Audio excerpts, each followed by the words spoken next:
গরিমার মা বাবার ম্যারেজ অ্যানিভার্সারিতে আরণ্যক রোশনাইয়ের পরিচয় জানার পরে রোশনাইকে জড়িয়ে ধরে আর সকলেই সামনে গরিমাকে বলে ওঠে, আমি রোশনাইয়ের কাছেই থাকবো।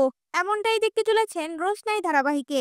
রোশনাই বেঁচে আছে এটা জানার পরে আরণ্যকের মনে হতে লাগে তার পুরো দুনিয়াটা থেমে গেছে। আর অপলক দৃষ্টিতে রোশনাইয়ের দিকে তাকিয়ে বলে ওঠে, রোশনাই, রোশনাই। এই বলেই তার কাছে গিয়ে তাকে জড়িয়ে ধরে। ম্যারেজ অ্যানিভার্সারি সারপ্রাইজ দেওয়ার জন্য সকলের সামনেই গরিমার বাবা নীলাদ্র গরিমার মা সুরঙ্গমার আসল রূপ সকলের সামনে নিয়ে আসে। সেখানে নীলাদ্র তার কাহিনীগুলো বলতে থাকে। নীলাদ্র বলে ওঠে, মেয়েটার বাচ্চা হওয়ার পরে তার ছোট বাচ্চাটাকে রেখে ট্রেনিং এর জন্য বাইরে যায়। 1 বছর পর আবারও ফিরে আসে।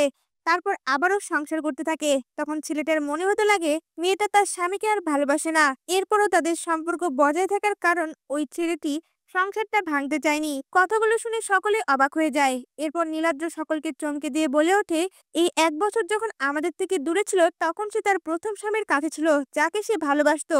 এই কথা শুনে সুরঙ্গমা, গরিমা, আরণ্যক সহ উপস্থিত সকল গেস্ট চমকে ওঠে। এরপর নীলাদ্র চিৎকার করে বলতে থাকে, গরিমা মুখার্জি, নীলাদ্র মুখার্জি ও সুরঙ্গমা মুখার্জির মেয়ে তো হয়ই, কিন্তু আরেকটা মেয়েও আছে তার।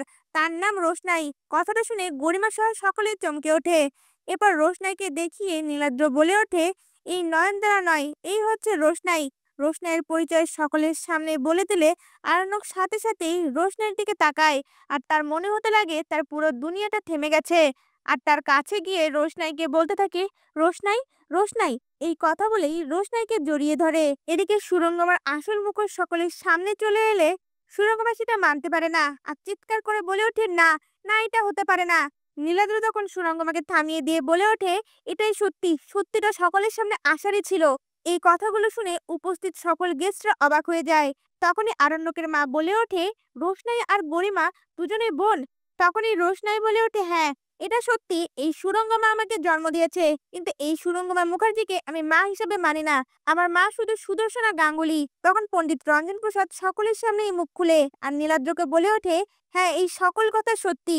সত্যি কথা বলার জন্য সাহস থাকা দরকার। আসলে আপনার সাহস আছে। এই সুরঙ্গমা হচ্ছে আমার স্ত্রী।